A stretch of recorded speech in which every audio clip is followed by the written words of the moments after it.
Watching and connected, but it's never enough. Talking with our friends about our favorite things. TV shows and movies and some random swearing. Hey! Hey! Hey! This is the pretty, this is the little, this is the pretty little podcast. Hello, all you pretty little people. This is the Pretty Little Podcast. I'm your host, Deadbeat Chad. With me is just Jess. Heyo. And today we're going to be talking about physical media. Ooh. Physical media is... Well, what is physical media, Jess? I don't know. I didn't look up the wiki for this one. I'll admit, fuck you. Movies, games, things that you can tangibly hold, like copies, like DVDs. Yes, something you can Blu-rays, physically hold in games. your hand, you can put on a shelf that exists in a time and space. Yes. That you own. That you own, yes. What a Most concept. importantly.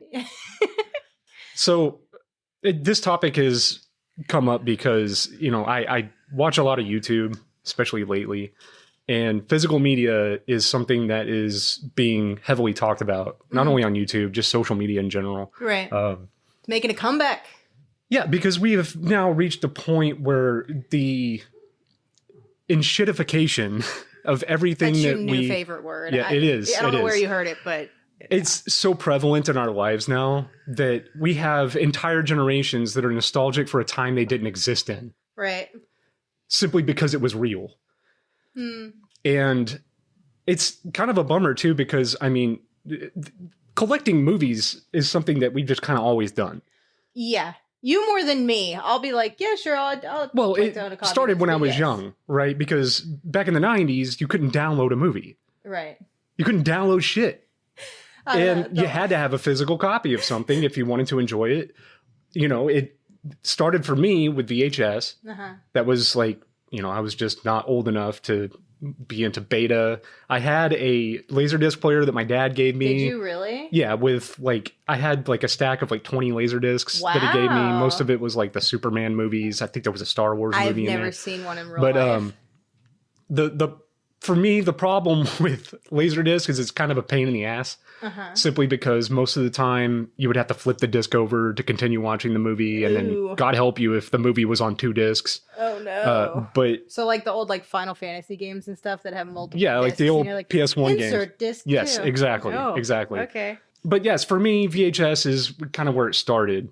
And I remember when DVD was the new hot shit. Mm-hmm. And I didn't immediately grab onto it because mainly the price. Sure. They were kind of expensive in the beginning. Just like VHS were when we were real little. Yeah, I mean, even after I like really, really started going for my DVD collection early on, like, you know, a new release would have been like $19.99, $20, whatever it was. And back then that was still kind of, That was more yeah, money than it is adjusted for now. inflation, that'd probably be like $35 today. Right.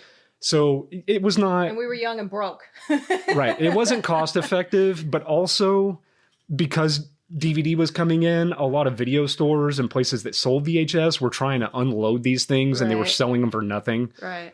So I could just go to Blockbuster and get a stack of VHS for $15, whatever. Mm-hmm. The reason why I finally moved on to DVD, at least for me, there was one movie that came out that like just forced my hand on that. It was The Matrix. Oh. The Matrix is one of those things that like kind of blew me away in the theaters. Sure. Just visually, the special effects were incredible. And I wanted to experience that on a new format. Sure. So that's what made me pull the trigger. And then from there, it was, you know, Fight Club, American Psycho, all those early 2000s movies that really were improving on the special effects. And it kind of made sense to have the There new was technology a big jump to experience it. in quality between Yes. VHS and DVD. Now, for anybody out there, you know, wanting to collect or whatever, just know that, like, if you're looking for DVDs, yes, this is a great time to do it. They're still pretty cheap. You can go pretty much anywhere that resells movies and find them for nothing. That might change pretty soon with the talk of physical media being more prevalent in the zeitgeist and all that. But Check the back of the disc.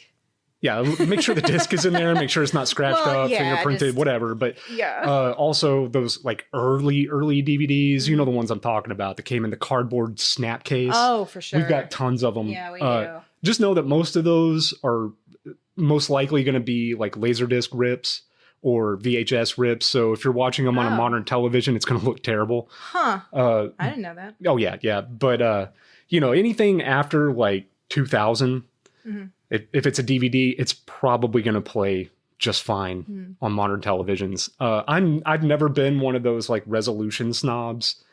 Like to this day, I don't even own a 4K Blu-ray. You're far more a resolution snob than I am, though, because I'm like, I don't to this day. Yeah, but I'm saying, what I mean is like, I'm not replacing all my Blu-rays with 4Ks. Oh, you know how much money that would cost me? No, and the jump in quality just isn't enough for me to care. Right. Now, if it's something I don't own and I want, or if it's a franchise that I absolutely fucking adore and they release a collection or something, yeah, I might splurge and get that. But especially if I don't already have it. Physical media collecting it's something that you just kind of have to have a passion for. It's always good to have the things that you own. And I've known collectors out there that one thing that bothers me, and if you do this, it's fine, I get it. But I've known people that throw away the box and just put the discs in a CD case. I was going to say, I used to do that with like CDs, but I still kept the cases. I just didn't carry them around in my car. To me, the box is part of the object, right? It's part of it. It's part of like, I have so many things here that we got from Blockbuster that still have like Blockbuster stickers on them and stuff. Where the hell are you going to get that now? And it's just part of the history of this object that I'm holding. And for me, it's just part of it. I get it if you have hundreds of thousands of movies in your collection, you probably want to save space in your home or something and put them in CD cases or whatever. But for me, it's just not my thing. Just do understand that if you're going to go into this and you're going to be collecting as many of these things as you can, it does get out of hand. You do need to have space for this. We have so many IKEA bookcases full of movies. Right. Yes. And this, everything that we have here, I mean, this is the better part of 20, if not 21 years of us collecting things just over the years. I did eventually get rid of my VHS collection because I had a ton of VHS tapes when I was a kid. Again, that was the only format really that made sense. Oh, for sure. I mean, from the consumer point of view. I had tons of VHS too, as did my brother, who's 11 years younger than me. The dozens upon dozens of Disney movies and whatnot. My mom also would, and I know you did this too, would get, or I guess my dad was the one who bought the blank VHS tapes and recorded several movies, and my mom would draw a little art on the side. And yeah, you could go to Blockbuster, rent a VHS tape, bring it home, and then transfer it onto a blank tape, and now you own that. I mean, I was guilty of bootlegging when I was a kid. Even to the point where I would like go to school and sell them for $5. Oh my goodness. So I get it. And, I do understand from the company's perspective too, why they don't want that to happen. Sure. Right. I mean, for all that piracy is whatever, I've heard the argument. You wouldn't steal a car. Well, it's that classic argument of if downloading isn't owning, then piracy isn't stealing. Right. So yeah, I get it.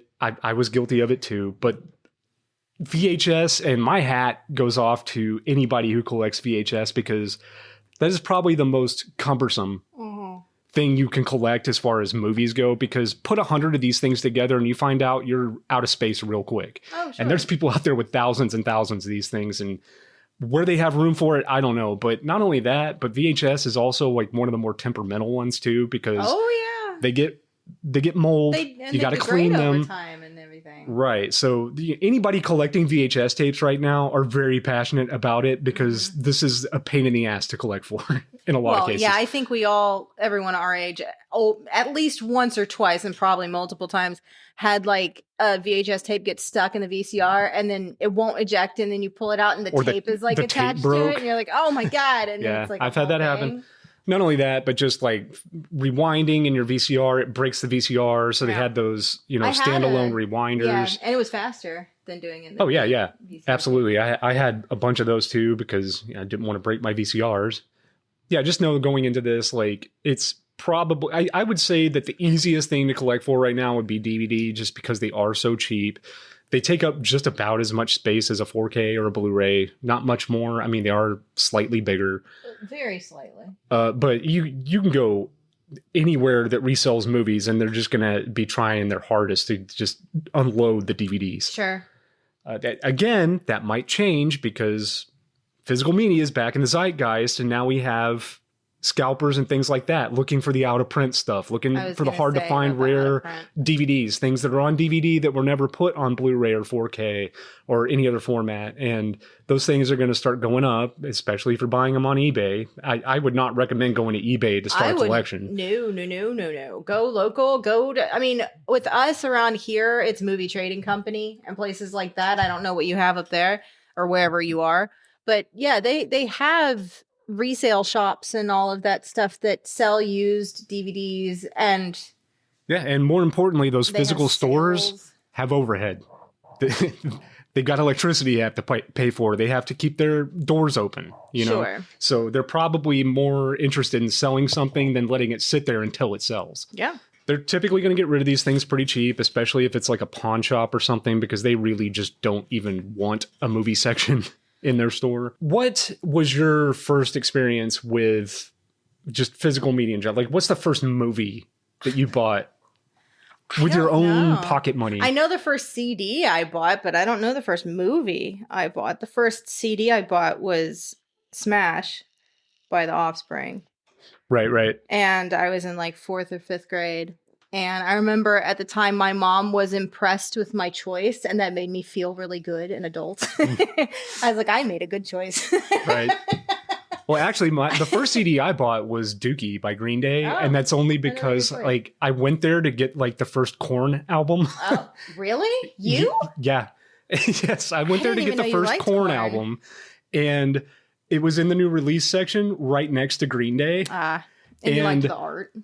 No, there was a girl I had a crush on at school that liked Green Day, so I bought the Green Day one, which possibly changed my life in a way that I'll never even know. Yeah, I know. I could be a totally different person right now, but we all kind of, especially those of us that are of a certain age, we remember that experience of going physically somewhere because that was why you went there. Oh, sure. You went there to get this specific item, and it just gave you this tangible memory in your head of just a time and place. Yeah. And the atmosphere around you, the aesthetic of the store, taking it home, physically putting it in a CD player or VCR or DVD player and experiencing this thing that you went out of your way to go get, which made you appreciate it more. And then you could just redo that over and over again. You could watch it or listen to it. Yeah, and it gave you something to do. It gave a reason to get out of the house and interact in society while also contributing to society. Yeah. I mean, I really liked going to music stores, obviously Blockbuster, but that was more rentals than owning.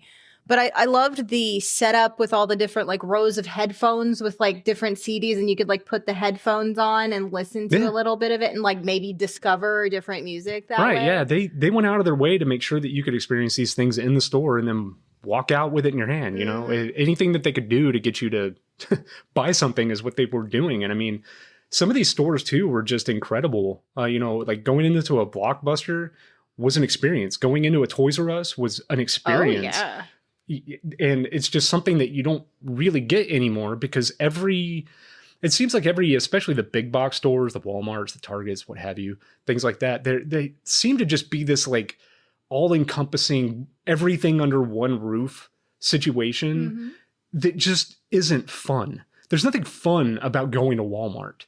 There's nothing fun about going to Target. And in a lot of cases too, you go into these places and you look at their physical media sections and it is abysmal. It used to be fun going to Target.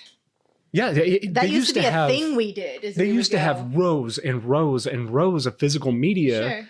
And you would go there and it was just packed full of people looking at this shit. And like you go in there now, you go into an electronics section of Target, you're probably going to be the only one in there. Yeah. Well, if people are there, it's for video games or something like that. Right. But even that is just like an underwhelming experience, especially compared to Toys R Us and what you had to go through. Like that was special. Dude.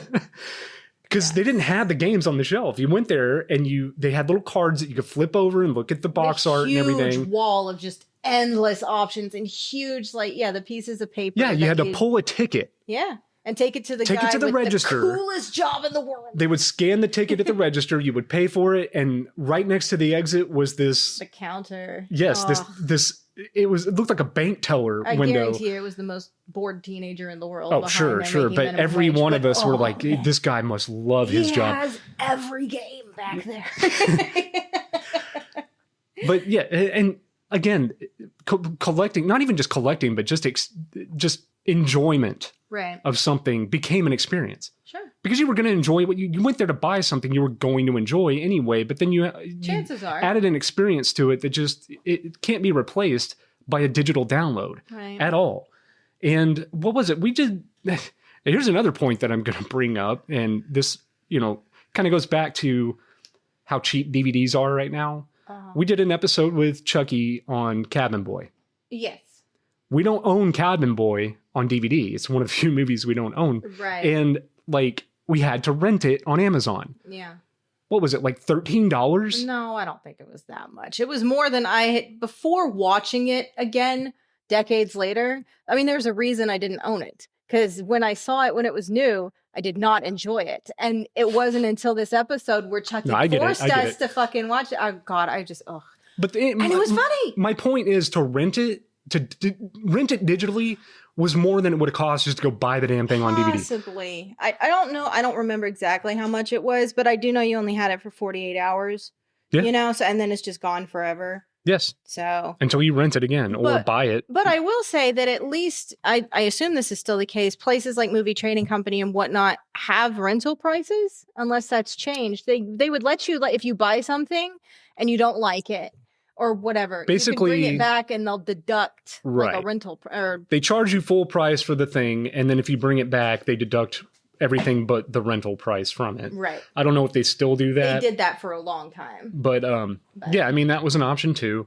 It really did kind of it hit a wall as soon as Netflix was a thing. Right. And obviously early on in Netflix's history, digital wasn't really a thing, so they had to physically mail you. I never did that. Did disc. you ever do that? We did, because we signed up for Netflix right when they did the digital and mail, because we were more interested at that point, because how were we to know what was going to become digital? Sure.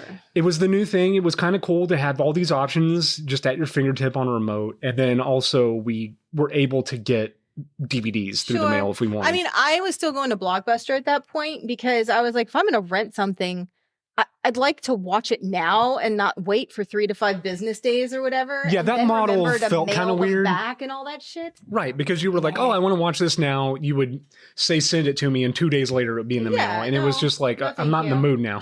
Right. So the moment has passed. Please take this back. Yeah, and it was obvious that their business model that they were using with the mailing you DVDs was not going to work. Simply for that reason. So they focused more on the digital part of it until it just became digital. It did get their name known as an option, though. Yeah, I mean, hats off to them. They are the first company to even do this. And then Blockbuster should have been. They turned down the idea. The whole thing. They were like... Pfft. Because they were like, this is just a fad. Nobody's going to want to watch things digitally. What are you talking about? Not only that, but it probably would have driven the price down. And I think that was the biggest reason they held out, because charging somebody for a new release DVD $20 made sense. Right. It made sense to the consumer. It made sense to Blockbuster. But if it's digital, the consumer is going to start thinking, wait a minute, why am I paying $20 for something that I can't physically have? Right. So they clearly would have had to lower the prices and things like that. And maybe that had something to do with it. I think that digital is fine. There is something to digital that I do enjoy. Sure. It's great to open an app and watch something that you don't own, or an original program that you can only get on that streaming app that isn't released on DVD or Blu-ray or whatever, or at least not at the moment. And you can watch things that way. TV shows. I have no problem watching an old TV show digitally, or a Netflix original or an Amazon original that you can't really get anywhere else. Like, I don't mind that at all. Yeah. what we have noticed, at least in the last, handful of years or whatever, movies that they are putting on streaming services, classic movies, I'm talking about things from the 30s and 40s, 50s, 60s, whatever, all those classic movies, they're starting to edit them for sometimes in some cases modern on some sensibilities, things like platforms. that. So there are ideas there that are lost.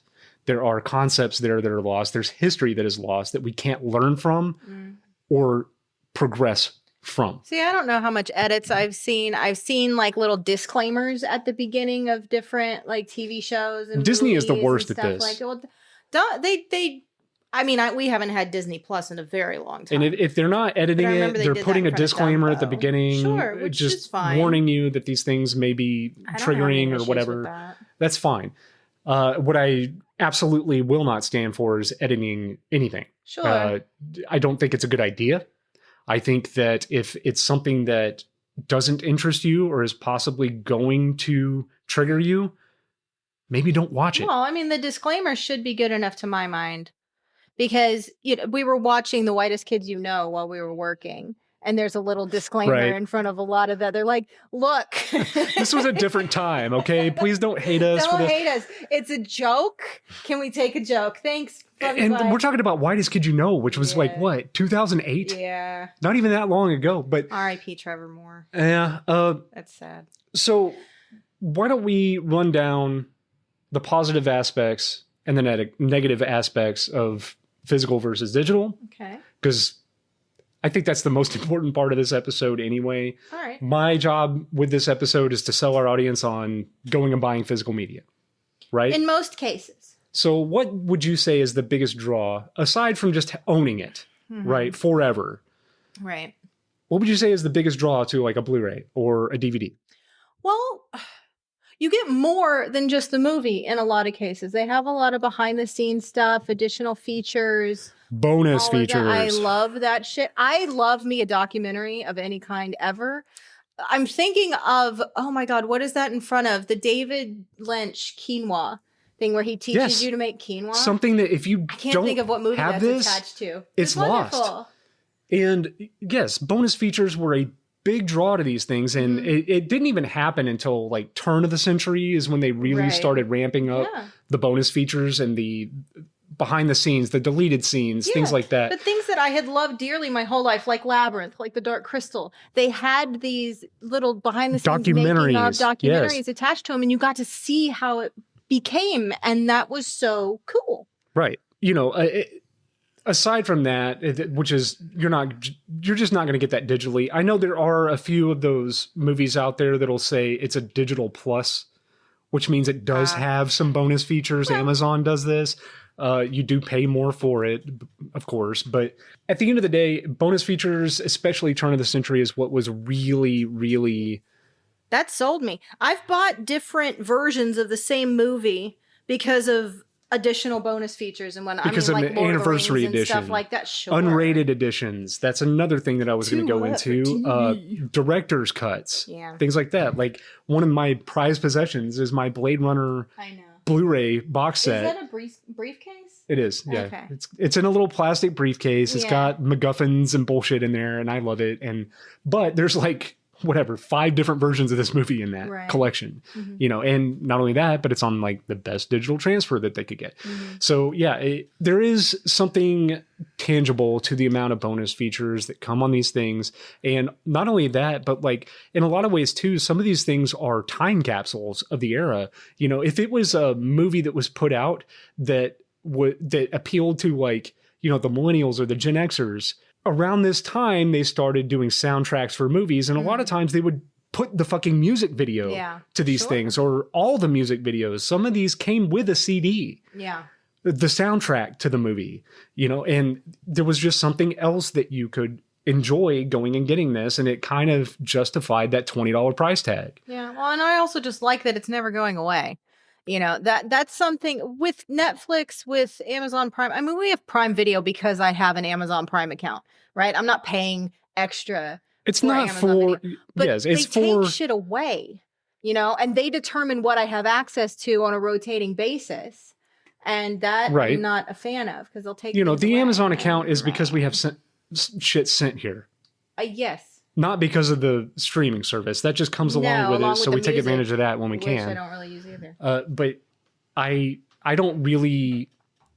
rarely ever pay for something on Amazon. Most of the time, if it's something I want to watch on Amazon, I own it anyway. Right. But if not, I watched Prime is fine. Yeah, it is. Like all of Downton Abbey is on there. And, things like that. I do need to start collecting physical collections of TV shows I love, like The Sopranos. Like, I'm never going to not love The Sopranos. What? We have. What? Are you fucking kidding me? Yes, it is somewhere over there on the. You guys, I'm pointing at it right now. Fucking room, but we have how many movies and things do we have? Thousands. Yeah, hang on. Oh my god, I own The Sopranos. Oh, we do. Merry Christmas. Oh my gosh, look, it's Tony. I didn't complete 1 through 6 season. Holy shit. Okay. Well, then I'll go back to Downton. Yeah, we have tons of movies and TV shows on DVD. We had this.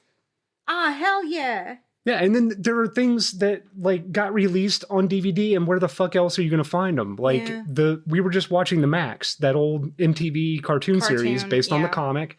I have the DVD box set of that, and we own the fucking Sopranos. And where the hell am I? That's never going to be on Netflix. No. It's on Amazon. You can buy it. But and that's something else about physical media is things that you can't find anywhere else, which brought to mind when we were in Best Buy many years ago when we went to Best Buy. And of all fucking things, they had the original DVDs for The Mighty Boosh, which is a beloved series in this house. But it's from the UK. And at the time, we couldn't. I didn't even know they sold it here. Right. And where the hell were you going to find this? Right. And since then, like they came out with like an ultimate edition with a lot of stickers and Noel's art and all of that. And I bought you that. Yeah, there's like postcards and a poster and shit in there. It's beautiful. But things like that maybe you wouldn't get other places. Yeah.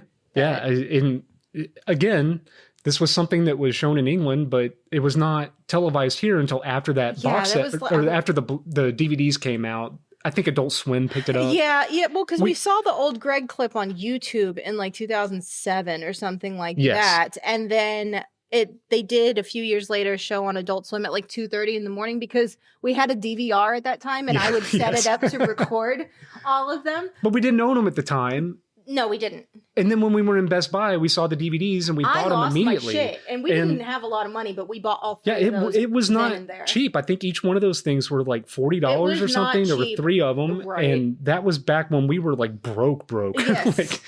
But that was an investment in our future, okay? that was entertainment for us that we got a lot of enjoyment. And we did an episode on Mighty Boosh. It's the second episode we did. Go back and listen to that. Was I on that? Yes, it was me and you. Hell yeah. I love the Mighty Now, Boosh. aside from just the bonus features you would get, the behind the scenes stuff, things of that nature, commentary tracks. Sure. You're not going to get the commentary tracks on anything that you download digitally. Mm-hmm. I have yet to see that maybe Amazon is doing something like this. I think they're trying to pioneer the bonus feature digital shit. Oh.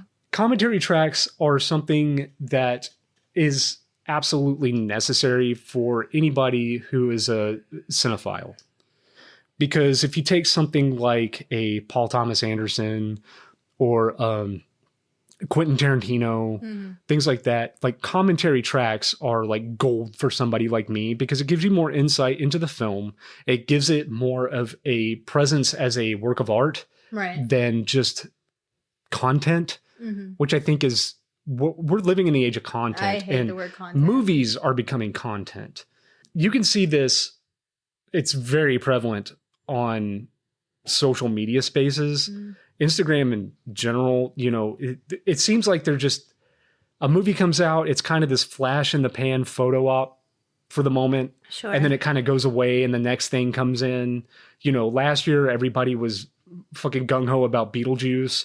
Right now it's Toxic Avenger. It just, they seem to have these like, you know, Maxine, that was big last year. I rarely see that now. We did an episode on that as well. Yeah, we did. On the whole trilogy. But yes, the social media aspect of movies anymore have turned these things more into content than works of art. To be devoured and left behind. They're meant to be appreciated. Right. On a level that isn't superficial. And we've lost any and all concept of that. You know, there are definitely those movies out there that stand the test of time that people still post on social media, especially if they release a new 4K transfer or something. I think the Halloween movies just got a 4K transfer. With the pumpkin. Yeah, it comes in a light up pumpkin. Yeah. It's a steelbook edition with the first 5 movies. But that thing, I've seen it. I've seen people bitch about the prices of this thing. It's anywhere from $300 to $500. Okay. And of course, it's limited. So scalpers are attaching themselves to this shit. Right. So scalpers will ruin a hobby real quick. Sure. Period. Well, I guess it's also like, what are you in it for? Are you in it for the clout of, hey, look at all these special editions I have? Are you in it for potential reselling later down the road, or are you in it because you love what it is that you're buying? And for me, it's always going to be the latter. You know, if I love something, I want to own any collector edition thing that I own is something that I absolutely love. Right. I didn't buy it just because it looks good on a shelf. Right. You know, at this point, it's like space is very precious to me. Yes. And we're running out of it very quick. And even though we just bought a new house, like it's still like surprising to me how much room this is taking up. But yeah, it has to be something that I know that I love, that I'm going to enjoy year after year. And I'm not one of those flash in the pan photo op social media guys. No. I'm just not. We have a social media presence for the podcast, obviously, but that's just out of necessity to get ears on the show. Right. Well, no, yeah. The vast majority of our lives are completely outside of social media. Yeah. And the podcast.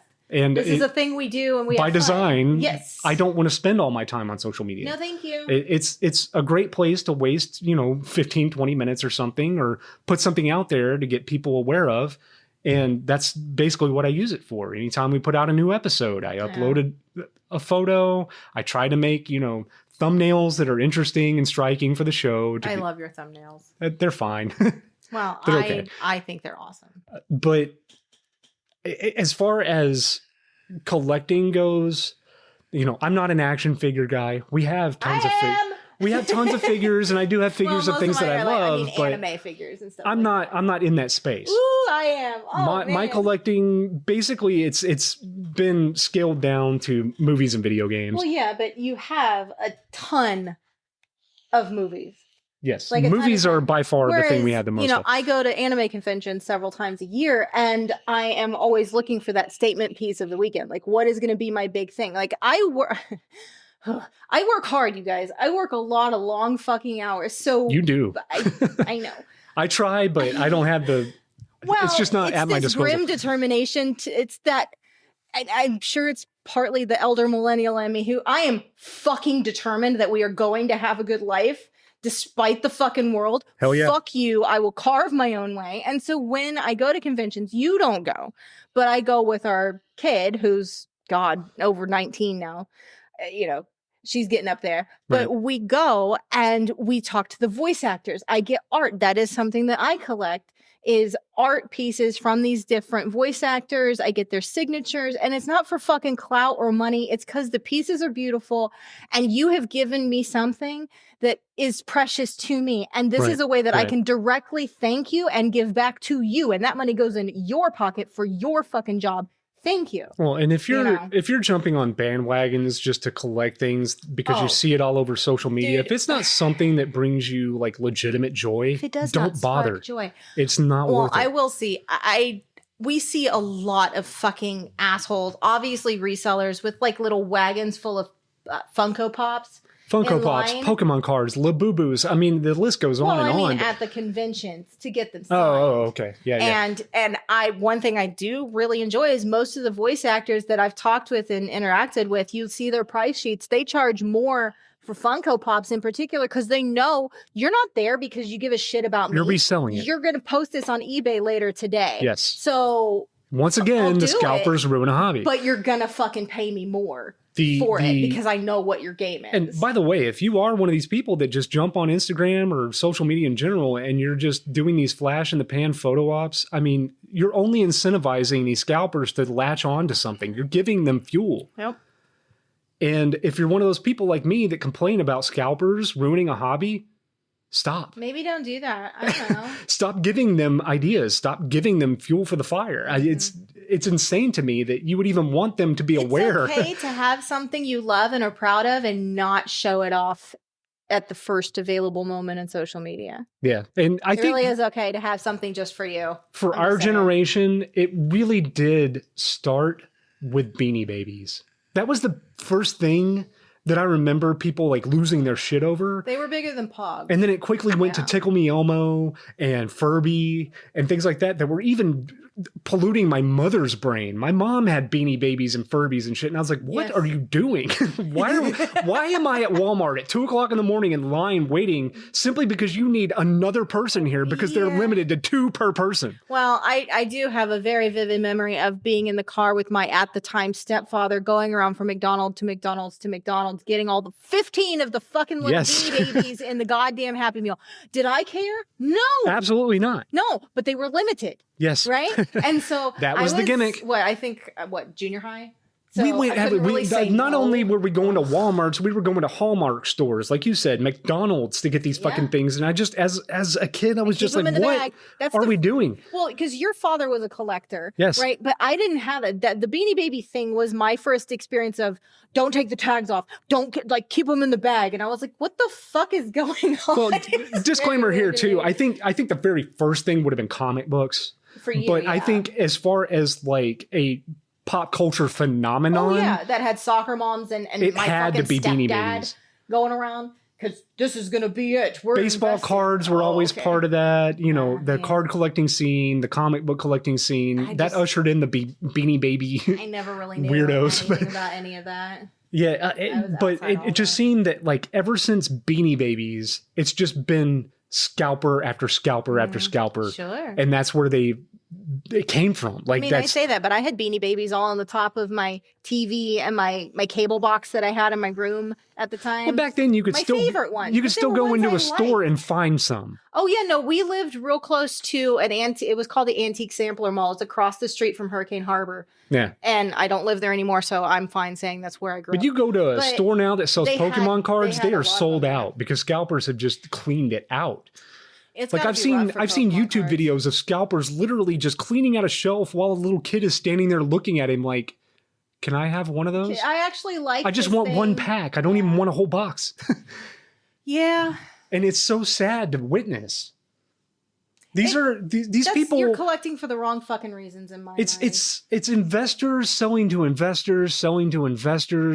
None of whom give a shit about the product and itself, just what it can bring none of them care about the product. I know. They care about the money. They're not going to enjoy it unless it pays off for them. The only way they're going to enjoy this is if they can sell it for twice what they paid. That's all it is. It's the money it can potentially bring in. That's a win. It's a gambling thing versus I love Charizard. So I want his card. Yeah, which further just disincentivizes the younger generations to even care about anything. Well, I will say earlier this week, I was taking our kiddo to work and I was talking about physical media because you and I have been having a lot of conversation, which is why this episode is happening.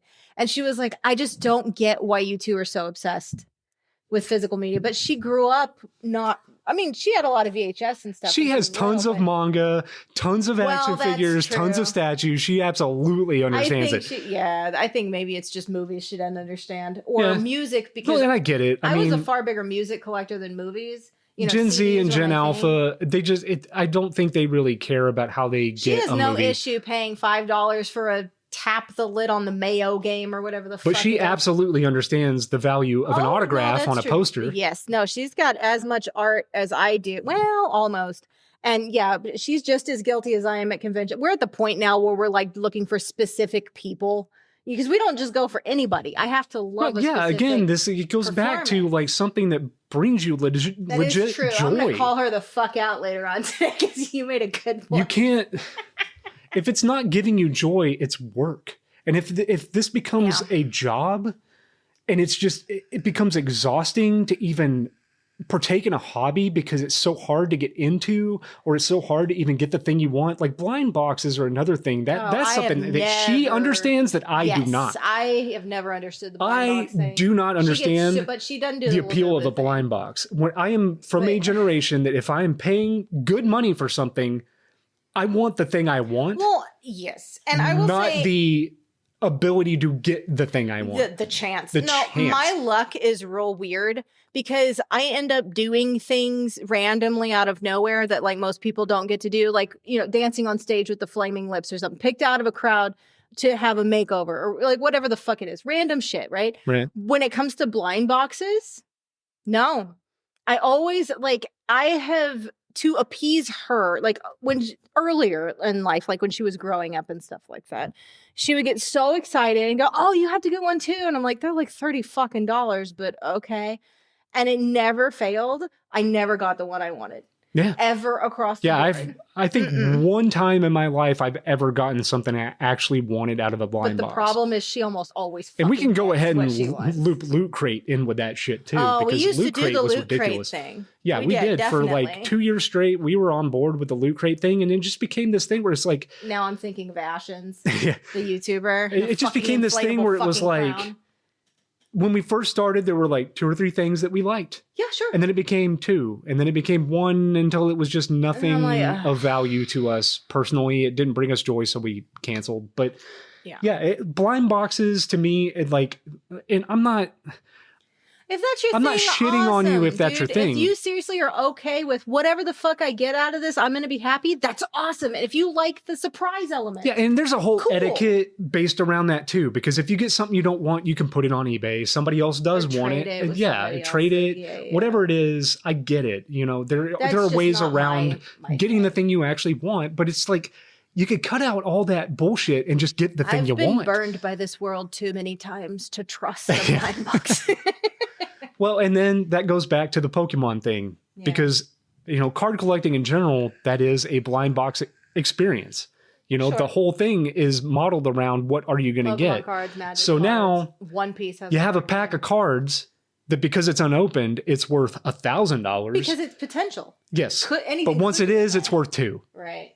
Well, so we're found out that, oh my God, there's actually the artificial value of things simply because you don't know what's in it. Potential. Right. Yeah. Right. And I don't want to partake in it. No. Me personally. No. If you do, go for it. If it legitimately brings you joy to do that, do it. Yeah. But for me, it's just not, I'm not interested. I like a sure thing.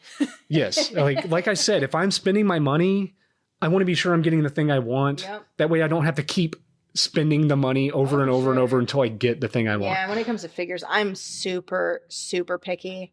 I will wait for convention after convention to find the right mold, the right, you know, because a lot of the figures aren't necessarily super great. They're getting better. But I am totally fine. I'm not so big on the I need this right in this moment that I'm not fine waiting until the next convention until I find the perfect one. You know, just for example, like I know I looked forever for an Itachi figure. You know, love him. Naruto, I'm not getting into my feelings on Naruto as a property all around, but Itachi, fucking awesome. I went to probably 6 or 7 different conventions until I found the one that I wanted. He's right up there. I don't know if you know who Itachi is. Yes, I do. He's dead glorious. Center, and he's wonderful, and there's movement. The molding is great. Yeah. He was not cheap. He was my statement piece. I will say that when it comes to statues and figurines and things, like the anime stuff is amazing. It's pretty incredible what they're able to do. And even for things that are, you know, like the One Piece statue we had there. Or Law?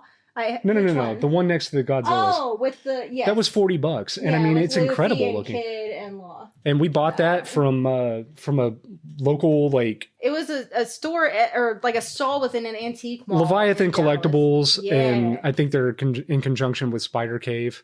Okay. They have we drove all the way out. Yeah, they have a store inside of an antique mall, and that's where we got it. And we get a lot of stuff from them. And you know, that's something else that you could look into if you want to get into physical collections. That's another part of the physical media was we spent like 2 hours in those various connected stalls, like going through and really re-examining them, walking back through and discovering, oh man, that'd be cool. Oh, this, oh, that. Yeah. And You know? again, it's about an experience, not just what you're taking home with you and enjoying on your shelf or consuming or whatever. It's an experience. You and I went out, we had a day. We had a day. We went and had the best enchiladas I've ever had in my You had life. your favorite enchiladas ever. You still to this day talk about those enchiladas. And that's something that is just going to stay in my memory as an experience. It was a wonderful husband and wife day. Yeah. And we got some cool shit. And we were out of the house, away from screens, and we just enjoyed each other and had a good lunch and then came back home. Yeah. And great. we easily could have sat our asses on the couch and downloaded a movie. I wouldn't have remembered that day. It would have been a day like any other. You know, Sure. there was nothing there to tie it in with this awesome experience that I had. But going back to just, I really want to focus mainly on the movie aspect of this.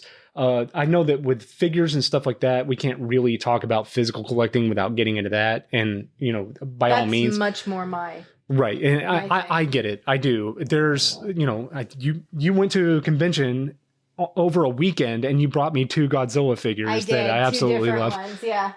And they're I would have incredible. got you more, but that's all they had. Yeah, I've got the original Godzilla from the 50s, and then I've got the -1 Godzilla, and it's just like where it came from and I love how where we started, where we are. Yeah, I you love know? how doofy the original one is. Yes, he is so goofy looking. So much. One thing that I did want to touch on here, especially if you have kids and young kids, especially, but something that DVD ushered into is. And it's tied in with the bonus feature aspect of these things. And Disney, believe it or not, Disney was very good at this. Mm-hmm. Not only just re-releasing things, because they would put things in the vault and then re-release them. They would have the gold edition, the diamond edition, the platinum, whatever.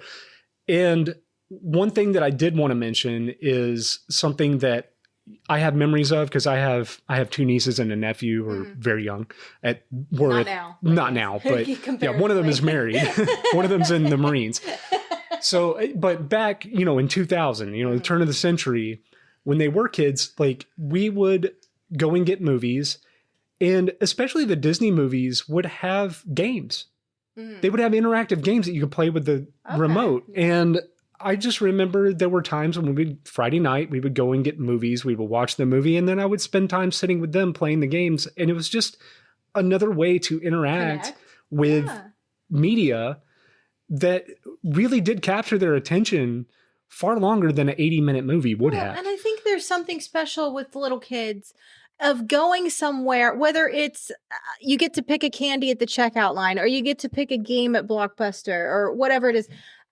There's a difference in going somewhere and being allowed to pick a thing, even if no one else fucking wants it. You want that thing, and getting to hold it in your hands and bring it home and then play it or whatever it is. Yeah. And there's something to that. Their sense of choice that because kids don't have that many choices they get to make, really, you know?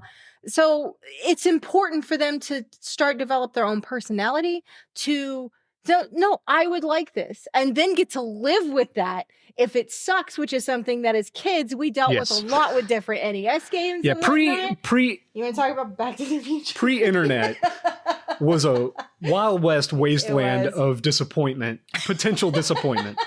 Yes, there were times where I went and rented a Nintendo game, brought it home, and then within 5 minutes knew I ruined my weekend. See, that's why we would rent. And then, because my dad was a big collector too of movies and things like that, and video games both. He's been dead for a long time, but he was big into all of that. Right. And what we would do is he would test the water, so to speak, by renting it. And if he liked it, he would then go buy it so we could play it or watch it over and over again.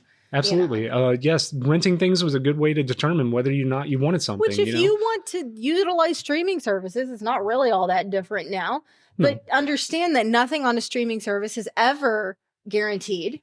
Even if it's an original thing, they can take it off whenever they feel like it. You know, now we have YouTube. So anytime something gets released, there's somebody doing an unboxing or review, whether it's a game, a movie, a collectible.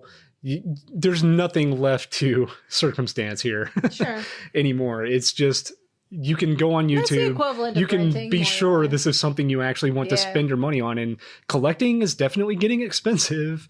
Just be aware. I mean, with the economy the way it is, like I get it. People are strapped right now for a lot of these things. You know, you and I have afforded ourselves to be in a place now where it's not really a big deal. If we want $100 collectible or something, we can Sure. manage that. But some people We're can't. also not doing that every day, though. It's like a special No. thing. But you know, just one more thing about, you know, the DVD experience, especially 25 years ago now, was the content that they were putting on it. It just felt substantial.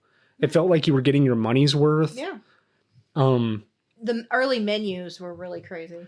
yeah, some of the menus were, they would do like, especially the Simpsons box sets. Yeah. They would do like completely new animated segments for the menus alone. So there's something else there that will be lost to time because they don't have that on Disney Plus. Right. You know, these interactive menus and things that they actually went out of their way to animate specific segments for these things. You know, like I'd mentioned before, the games they were putting on these that were, you know, they were pretty much just like simple little point and click experiences. It's still but additional free content. yeah, Ugh, they would content. put music videos. Disney did a lot of the like karaoke things where Yeah. they would have, you know, the music video playing I with the just words on remember the Disney screen. sing-along songs. Yeah, I the love sing-along that stuff. shit. One release in particular that I do want to talk about because it further highlights the idea of getting your money's worth out of a physical release. There was a movie, a Christopher Nolan, I believe, movie called Memento. Oh, sure. When this hit DVD, you know, you had your standard DVD version, but there was a deluxe edition that came out on this. Anybody who's seen this movie or whatever, it's a movie that is filmed out of order. Right, purposefully. The theatrical movie, the experience you had going to the theaters to see this was the movie out of order. So for the DVD release, they had an IQ test in the menu. If you passed the IQ test, you got to see the movie in order, and it made a lot more sense. Wow. So there was this, it was just something that was a lot more tangible and cool to interact with this in a way that you never would have interacted with it digitally or on a theater screen. Sure. You know, and they just kind of went out of their way to do these little things that are just going to be lost to time. And I think that especially for somebody who, like I mentioned, I love animation. Animation, I think, is something that regardless what it is, we should be preserving. And there are so many, like these releases, Simpsons, Futurama, that went out of their way to do these animated segments specifically for the menus are just going to be lost to time. Yeah, you're not wrong. I do think physical games is really important too. Video games, for the most part. I have bought Stardew Valley on multiple platforms. To be honest, I'm not sure if there is a physical version. I doubt it. Well, there might be, but you know, again, I love Stardew Valley with all of my heart and soul, but it's made by one man and Concerned Ape. He's awesome. But it's $15, so I'm fine. I want it on every new console I get. I have it on PC as well, because then you have all the mods and stuff like that. Sure. You know, but games in particular, and I'm not talking about that fucking tapping mayo game or whatever it is that our kiddo has, which, I mean, she hasn't played in years, but it was one of the most ridiculous things I'd ever seen. I was like, you paid for this? Right. Even if it was like 99 cents, you paid for this. You just tap the mayo jar. Oh, but you can dress it up. Oh, okay. Get fucked. You could put a hat on it. But with indie games, there is a push for more physical releases in the more popular ones, which I do like. There's a game that I'm probably, sorry guys, not going to play, even though a lot of my favorite voice actors and D&D players had a role in it. It's called Date Everything.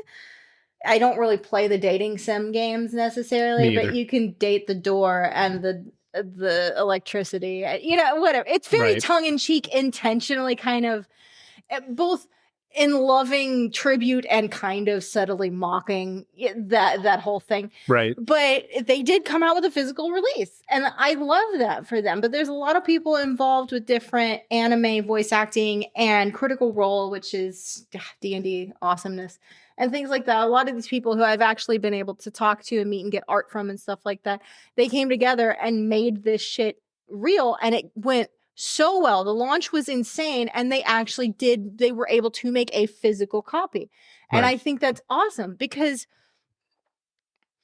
if you don't have a physical copy of something, the potential is always there for them to just shut the servers down. There is this whole big thing in gaming about lost versions of different games, or just games overall, that aren't available anymore because they can only support servers for so fucking long. Right. But that doesn't mean you're not going to still want to play them. But then if you host your own private server, then you get sued because you're still they're like, I just want to play the game. Simply because you So that's loved rough. something so much that you wanted others to experience it.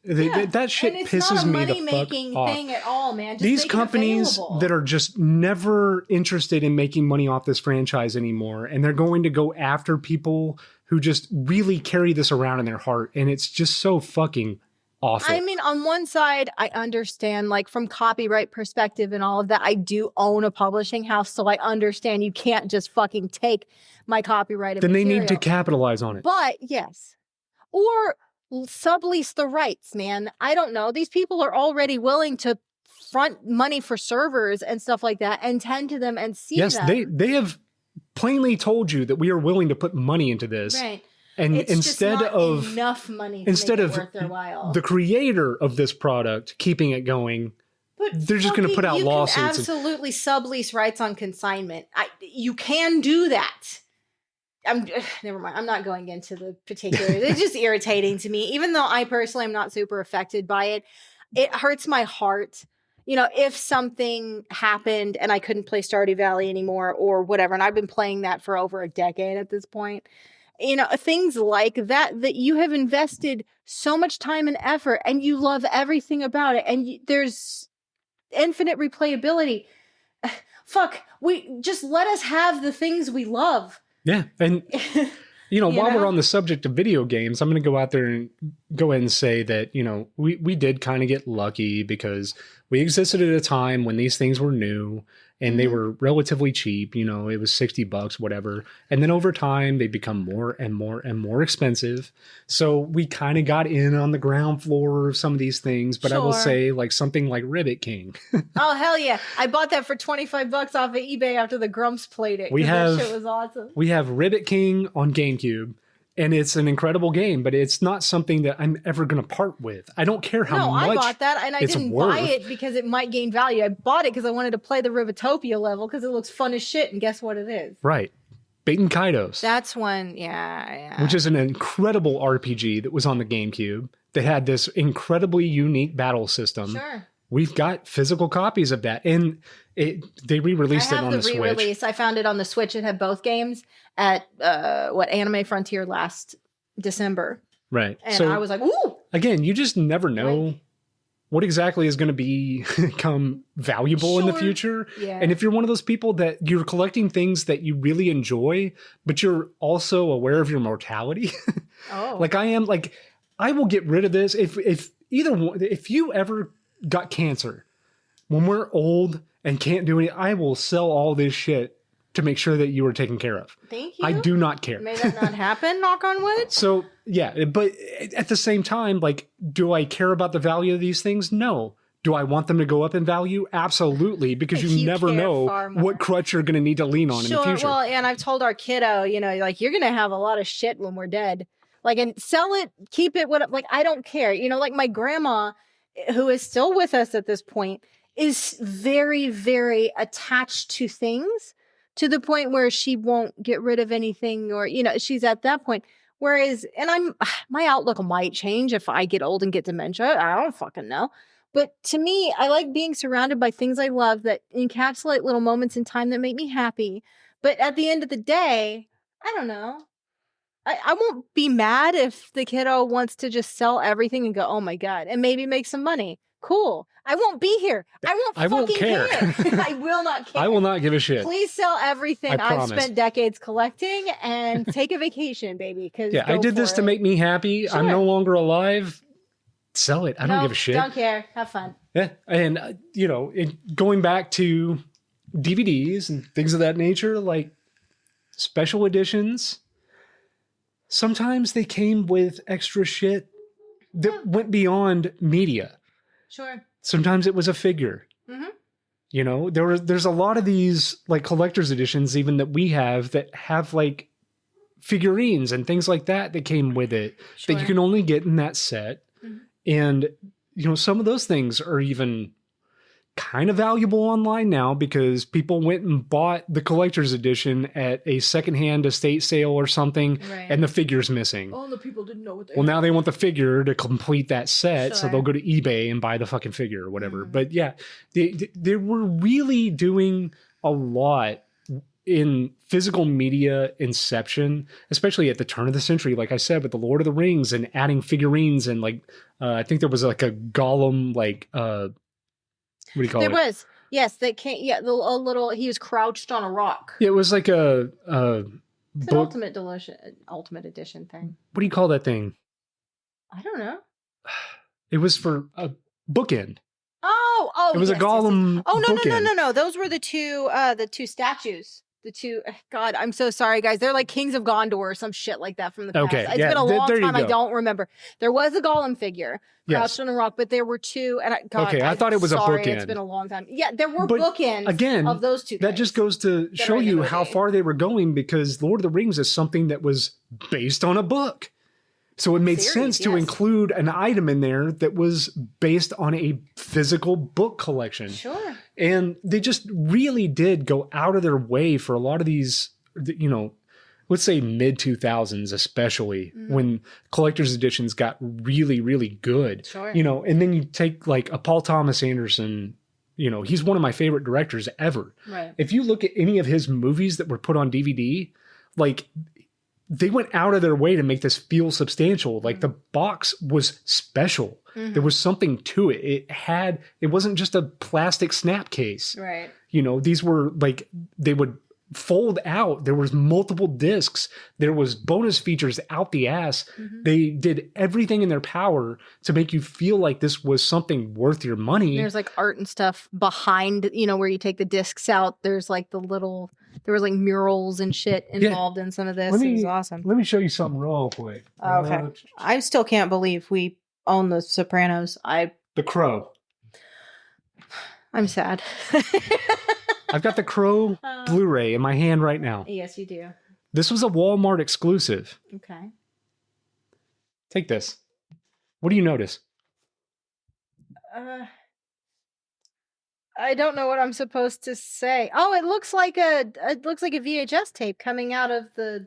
They made a slipcase for this thing look that at looks like a that. VHS tape. It's got the Be Kind Rewind and all that shit stickers on Yeah, it. it's got 3-day rental. Now, take it out of the sleeve. Okay. Oh, That is the standard, just nothing special Blu-ray. hey, listen. So what they did was they created a slipcase that cost them 2 cents, Right. put it on there and called it a Walmart exclusive. This is bullshit, by the way. I hate these things. This is not a collector's edition. This isn't anything special. It's got a fucking, and we have tons of these. Okay.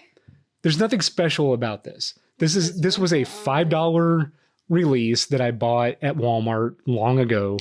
I I did used to go through the bins at Walmart yes, a lot and look yeah. for cheap movies. This right here is so fucking underwhelming Okay. because there's nothing to this. It's a slip cover that they put on a standard DVD, and I hate it. Okay. Or sorry, a standard Blu-ray. Blu-ray, yeah. I hate these things. I don't sorry. understand. People lose their shit over these, and I don't get it. Really, I didn't have So the this Crow. rental only. No one actually wrote on this. No, Oh. we didn't own the Crow at all when I bought this, so I went ahead and got the Blu-ray, and that's why I bought this version because it was Oh, my emo $5, heart. and I just wanted to watch the movie. You did? Yes, I didn't even know you liked The Crow. yeah, I the feel like Crow's you awesome. gave me shit for liking it.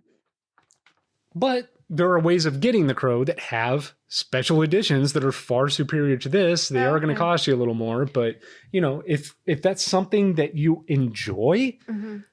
maybe splurge for that edition you really want. Well, You know, to a point. Like, you know, I'd mentioned that Halloween steel case edition that came the out. pumpkin. This really kind of pisses me off on a level that it's like anything else. Like, so this is Halloween 1 through 5. So not. It's not even the whole thing, Okay. right? Steelbook editions, we all know what steelbooks are. They're the metal tins that open They up. make that you have, slightly hard, I think. right. You love a They're steelbook. fine. They're fine. I prefer the book bound things I'm so to the sorry. steelbooks. And it's housed inside of a plastic pumpkin that lights up. Kind of. Does it light up? Yes, there's an LED light in it. It kind of flickers like a candle. And they decided that they were going to limit these things to 1,000 copies, which only is going to get the attention of scalpers, things like that. And I have seen YouTubers, one in particular that I follow, that he's like, look, I really want this. The price point is just ridiculous. Right. Already, I was willing to spend that kind of money, but every time I go to the website, they're sold out because scalpers have bought them up. But what they're doing is they're only allowing like a certain amount, maybe 2, I think, per order. Okay. Right?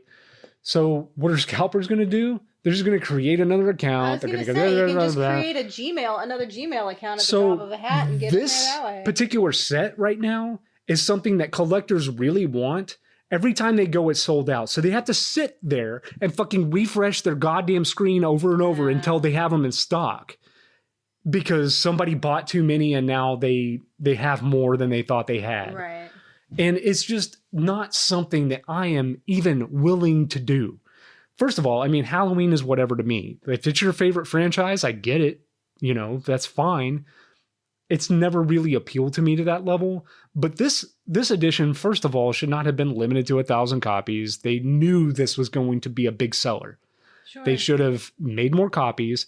They could have even charged $500 for this and just added the other movies All they into would this. have to do is say, hey, here, pre-orders are open. Go ahead and place your orders. We'll make however many we No. sell. It's as we record this, it's on pre-order. Oh, These so are the pre-orders I'm pre-order? talking Look at about. that. It doesn't come out Get till October. fucked, then there's no reason you couldn't have done however many you wanted. But this is just pre-order, one but okay. example of something that I'm seeing time and time again. Halloween is not one of those lost to time franchises. Right.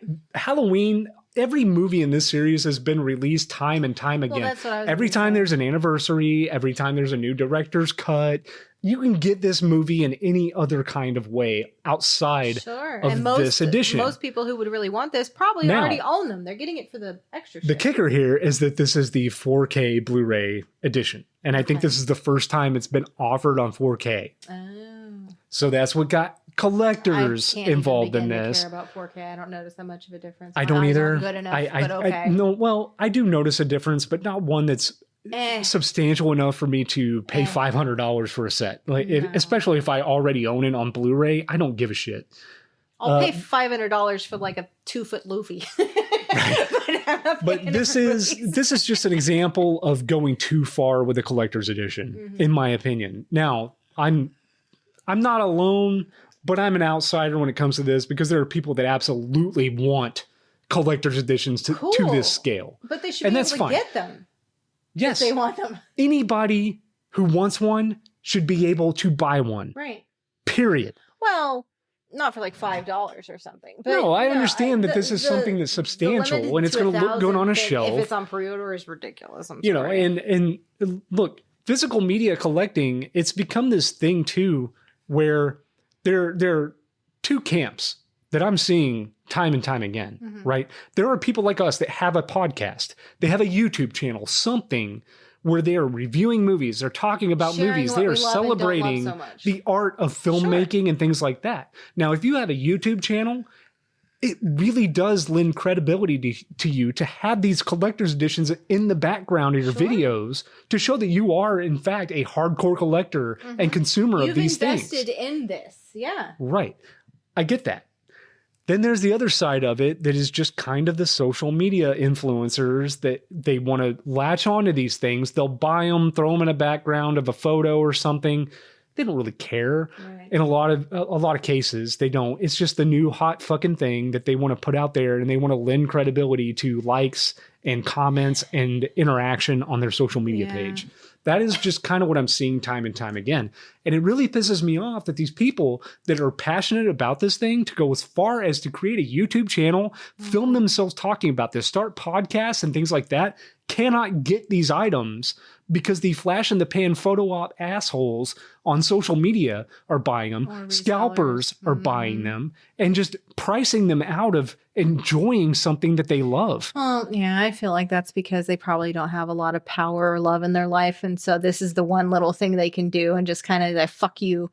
Yeah, to, and to their fellow I don't have that gambler mentality. I don't have the FOMO of anything in this world. That's the thing I was going to say. Like, a lot of this plays into FOMO. And we have a kitten who, she has the worst FOMO of anybody I've ever seen. She has to be involved with everything all the time. And a lot of people are like that. And I truly don't fucking have it. You know, one of my favorite things that I own is my heart. Oh, that's not quite physical enough. It's in there, but I can't actually hold it and access it. So, no, it is a game. So I have a friend. His name is Ian, and he used to work at a used video game store in California. And Ian's a big shot. Well, I'm not going into that. Okay, I love him. I'm not going to tell you what Ian it is, but he is very well known on the internet. Be quiet, okay? I love him as a person. I've been in his house. His wife is lovely. Ian's a good guy. I love him dearly. We went to visit him well, not you didn't go, but just before the pandemic. No, regardless, he used to work at a used video game store. And I was talking to him one day and I was like, there's this game I have a vague memory of.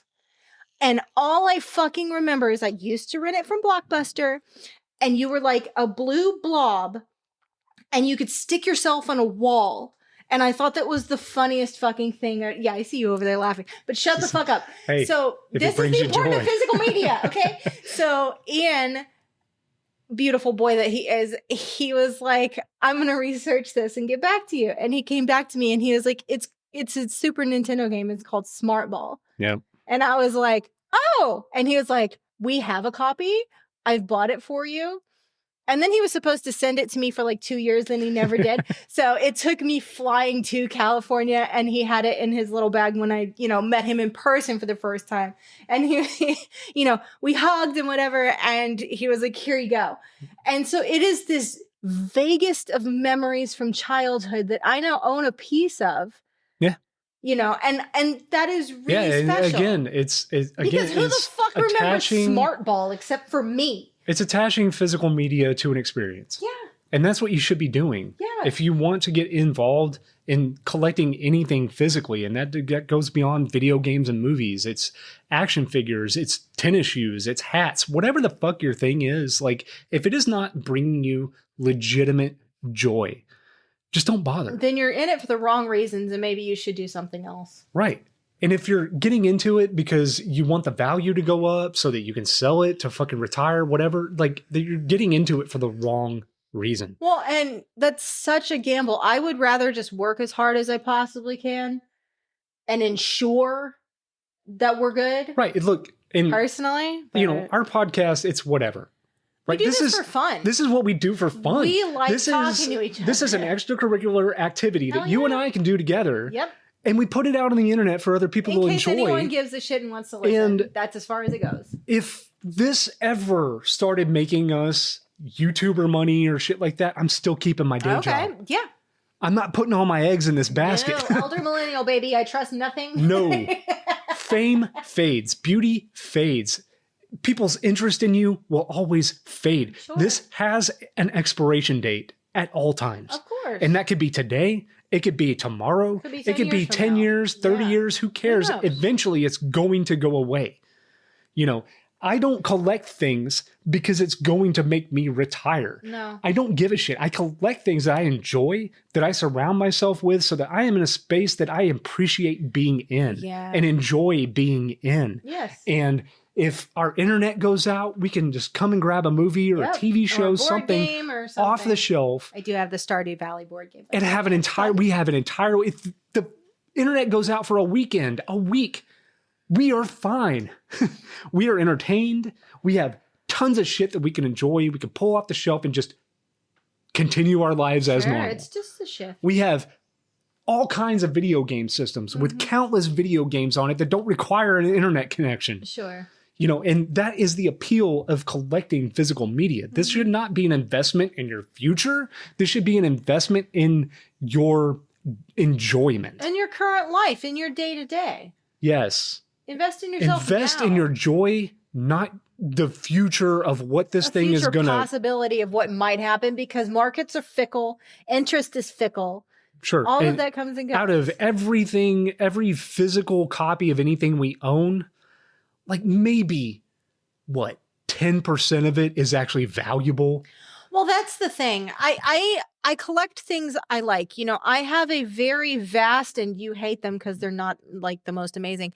I have a very vast paperback collection that I went to Half Price Books because it's book series that I love and I want to read again and again. Right. And maybe they're not the most amazing and they're not worth, a buku amount of money, but they are worth a lot to me because it's stories I love, it's characters I love, it's places that I've enjoyed, and I like revisiting that. Yeah. So I always have that available if need be. Every time that I've ever found out that something that we have physically collected has gone up tremendously in value, my first thought is always like, cool. Well, it's never, oh my God, let's sell this thing now. And you're like, hey, Ribbit King's worth $250 now or something. I'm like, really? Yeah. I mean, they can't have it. It's I keep an eye on it just because it's interesting to me that like these things that we have are just that valuable. Or like the 2 copies of that Zelda, whatever the hell it is. It's got 4 games on it. I have 2 of those. Yeah, it's a Zelda collection that came out with Wind Waker that my brother gave us. And it's the one that has like it's got Ocarina, it's got Majora, it's got Wind Waker. No. It has a demo for Wind Waker, and then it has the first 2 NES games on it. It's one of the rarer ones. I've seen the editions that just have the 2 N64 games, but the one that we have 2 copies of apparently somehow. Because my brother gave us one when he got rid of a bunch of his physical games, and we're like, yeah, we'll keep it. All right. Well, there you go. The one that we have is the one that's a little more hard to find. It's fine. It is what it is. Again, it's not. I'm not ever. Its perceived monetary value does not indicate its value to me at all. It really doesn't. Do we need 2 copies? Who knows? Well, my brother. I'm never going to sell one just to find out we needed it. He gave that to me. Yeah, exactly. And at the same time, if he ever comes back and says, "Hey, I really need that," there you go. Go for take it. It's yours. But I never go into collecting anything in the expectation that it's going to be my retirement fund. No. I think that's really not a good idea to go into collecting anything. Retirement is not a guarantee at all for us. I fully don't really expect to ever be able to retire. You may not even live to retirement. Yeah. Oh, you got plans? I'm saying you could die in a car wreck tomorrow. Wow. All that time and effort you put into protecting your investment. Cancer, and now I'm going to die in a car wreck. You never know. I'll be pissed, man. We have a vacation coming up soon. Yeah. I'll be goddamned. So basically, in closing here, physical media is always a good idea, not only just because it's a tangible item that represents something that you enjoy, that may represent an experience that you went to go get or how you managed to get a hold of this item. It's something you can physically hold, physically enjoy, and it's not going to go away. No. Until you decide that it goes away. Sure. If you decide to sell it, fine. In 100 years, the DVD's probably... You got no one to blame but yourself at that point. Sure. But if you are relying on digital services to provide you with entertainment and preserve and archive these things, that's a losing battle. Oh, the archive. Because they are fickle. They do not care. Yep. If it's no longer popular enough, they will get rid of it. It's always about the bottom line with them. And the moment it stops, either they have to like re-up the distribution rights, and whoever owns the distribution and the copyright wants too much, it'll go away. Or they don't have server space if you're talking about video games, or they have a new generation coming out, or maybe you still love this and a few thousand people love it, but tens of thousands of people don't love it. Therefore, it doesn't make sense at the bottom line, and so it's gone. You Nope. know, we have had, and I really do think this is an elder millennial thing because I think we have had so much taken away.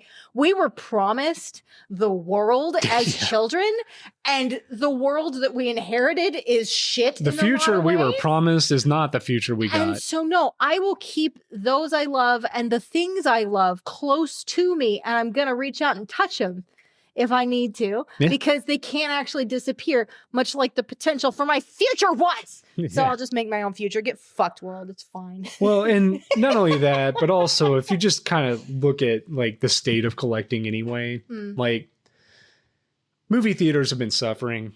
Getting people asses in seats in Well- theaters has been hard to do since the pandemic. Yeah.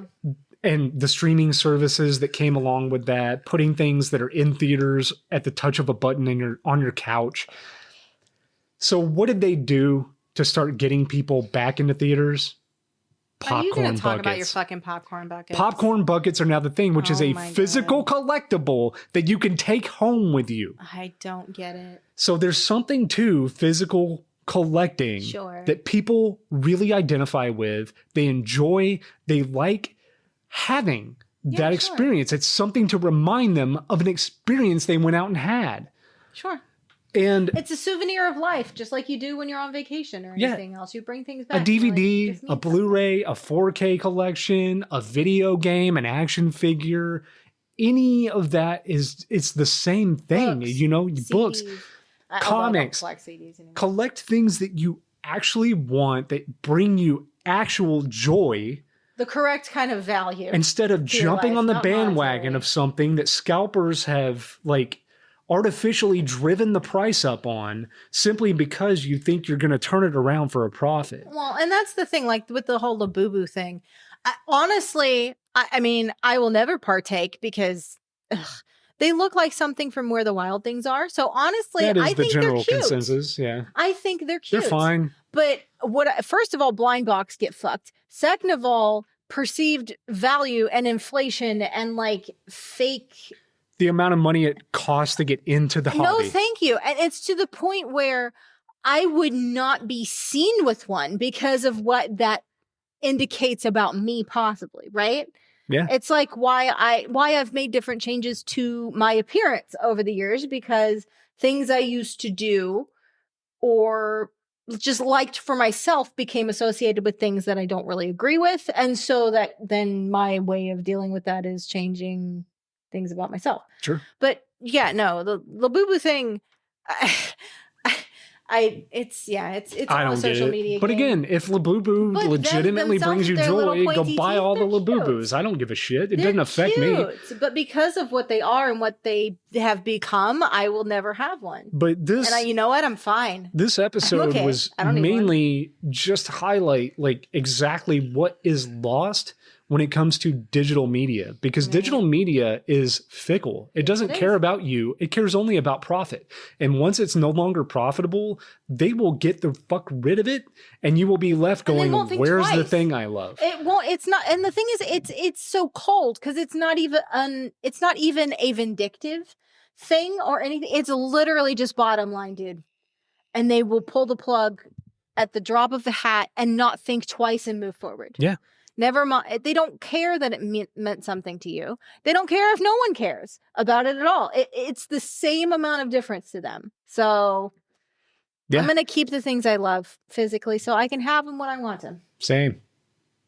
All right, well, I guess we can call that an episode. Jess, where can people find you? My name is Jess Moon. I am at JHL Moon on Instagram and Blue Sky. I do have an independent publishing house. We do sell ebooks, but we also sell paperbacks if you're into physical media. That is shadowsparkpub.com. We do have a heavy social media presence on Instagram and Blue Sky as well. I'm now currently running the Instagram account at shadowsparkpub. So, Fun. so it is what it is. But yeah, check us out. Any kind of fiction you can think of, chances are we have something. We're always signing contracts with our authors again for new books and bringing new things out into the world that you're not going to find anywhere else. So definitely come check us out. All right, yeah, you can find me. I'm on Instagram at ChadJMoon.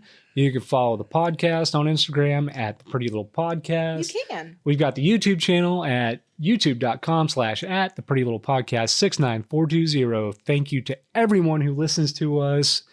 We can't do this without you. Yeah. Really, as far as growing goes, I mean, we're still going to do it, but it's we do nice it for to us, know. But seeing the growth and spreading the word. Yeah, and all it's of that nice to really know is that we're doing lovely. something that makes us happy, that's fun for us. And then at the same time, people are listening, they're engaging, and it's super appreciated. And thanks to everybody who interacts with us on social media, downloads an episode, tell your friends. You know, let's see what we can make of this. Yeah, man, reach out. Like, what's some of your physical media that you have that is like most precious to you? What is it? Something that you're looking for? Like, you know, let us know. I'm curious. We've shared some of our favorites. So what are yours? Yeah. All right. Well, thanks again. Bye. Bye. Mwah.